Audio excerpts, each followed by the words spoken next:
আসসালামু আলাইকুম। আজকে সবজি নুডলস রান্না করব। চলুন ভিউয়ার্স দেখে আসি কিভাবে রান্না করি আমি। এক চুলায় নুডলস সিদ্ধ দিয়েছি, আর এক চুলায় আমি সবজিটা বসিয়েছি। তো আমার নুডলস সিদ্ধ প্রায় হয়ে যাচ্ছে, আর একটু সময় লাগবে।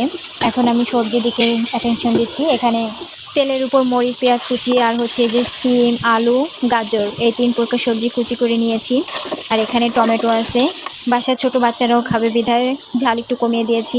আমি প্রথমে সবজিটাকে একটু ভাজা ভাজা করে নিয়েছি, তারপরে টমেটো কুচিটা দিয়ে দিয়েছি, যাতে একটু আলাম আলাম থাকে, মানে আস্তে আস্তে থাকে। নুডলসের যে প্যাকেটের মশলা আছে সেটাও আমি দিয়েছি এতে।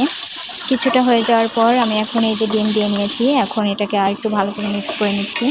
এটা একটু ভাজা ভাজা হয়ে গেলে তারপরে আমি সিদ্ধ করা নুডলসটা এর সাথে মিক্স করে নেব। এতে লবণের পরিমাণটা কম দিয়েছি, কারণ প্যাকেটের মশলায় লবণ থাকে। এখন আমি নুডলসটা দিয়ে সব কিছু মিক্স করে নিচ্ছি, ভালো করে মিশিয়ে নিচ্ছি। আর একটু স্পেশাল স্বাদ আনার জন্য আমি যে ম্যাজিক মশলা আছে সেটা ইউজ করতেছি। এরপর ভালো করে মিশিয়ে নেব। তারপর আর একটু স্বাদ আনার জন্য আমি ধনিয়ার কুচিটা দিয়ে দিচ্ছি। এটাতেও অনেক সুন্দর ফ্লেভার আসে। আর কিছুক্ষণ নাড়াচাড়া দিলে আমার এটা হয়ে যাচ্ছে বিকালের নাস্তায় বা বাচ্চাদের টিফিনে। এই নুডলসটা খুবই সুস্বাদু খাবার একটা।